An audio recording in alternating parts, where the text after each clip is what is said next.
এদেশে গণতন্ত্র আসবে, এদেশে মানুষের অধিকার প্রতিষ্ঠা হবে, এদেশের দরিদ্র মানুষকে করে বাঁচবে। সঙ্গে বলতে হয় আজকে এই সরকারের BIWT এর ভিতরে থাকা আওয়ামী লীগের তারা আজকে এখানে এসে ঘোড়াশাল পলাশের নিরীহ দরিদ্র মানুষের উপরে জুলুম অত্যাচার করেছে, যেটা স্বৈরাচারী সরকারের কর্মকাণ্ডে তো লজ্জা দেয়।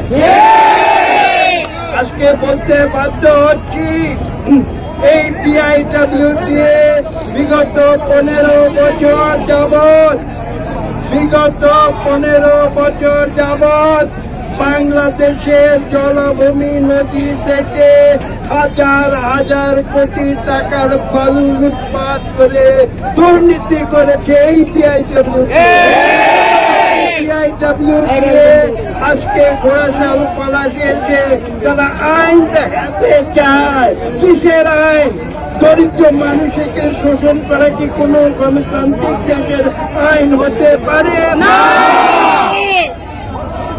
আজকে এখানে কি করেছে তারা দুর্নীতি করেছে।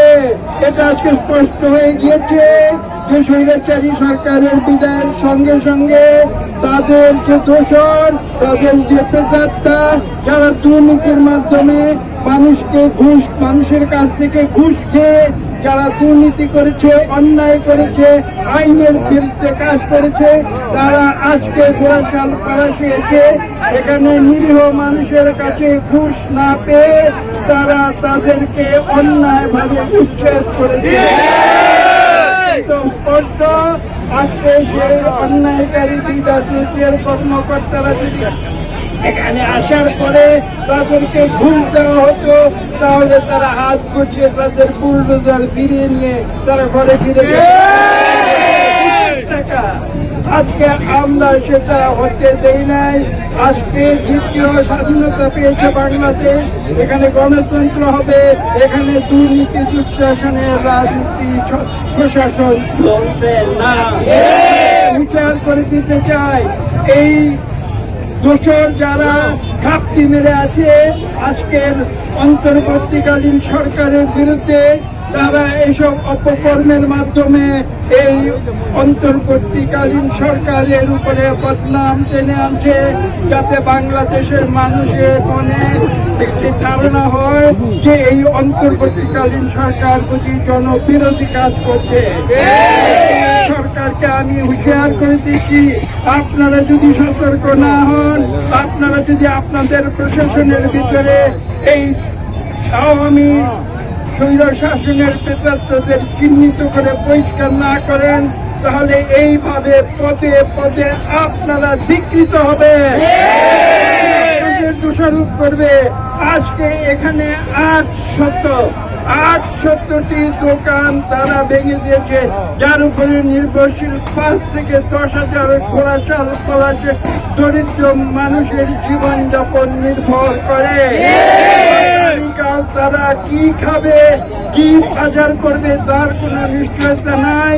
তারা সৎ জীবনযাপন করে, তারা ছোট্ট ব্যবসা, স্মল স্কেল ইন্ডাস্ট্রি যাকে বলে বা স্মল স্কেল এন্টারপ্রাইজ যাকে বলা হয়, সেই একটি দোকান হয়তো 10 ফুট বাই 10 ফুট, তারা কোথাও পান বিক্রি করে, তারা কোথাও তরকারি বিক্রি করে, তারা কোথাও ডাল বিক্রি করে, তারা কোথাও চাল বিক্রি করে।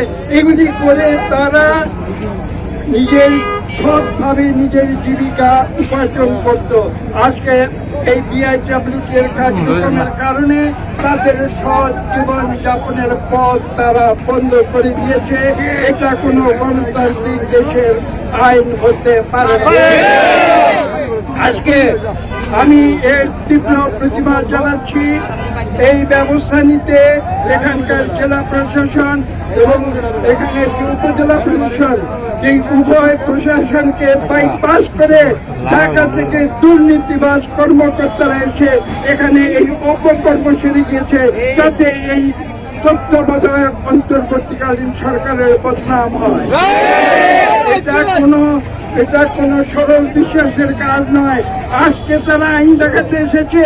আমি প্রশ্ন করছি, বিগত 15 বছরের স্বৈরাচারী আওয়ামী সরকারের আমলে এই আইন কোথায় ছিল? তারা তখন কেন আইন দেখায় নাই? এই সরকারের প্রতি পিএডব্লিউডির প্রতি করতে চায়। পাশাপাশি এখানে আরো বলা প্রয়োজন, আজকে এই বিআইডব্লিউডি এখানে যেটা করেছে সেটা এই দেশের মানুষ কখনো গ্রহণ করবে না। আমি স্পষ্ট ভাষায় বলে দিতে চাই, আজকে এখানে যারা ক্ষতিগ্রস্ত হয়েছে প্রত্যেকটি মানুষকে এই সরকারকে ক্ষতিপূরণ দিতে হবে, তাদের দোকানপাট পুনর্নির্মাণ করে দিতে হবে।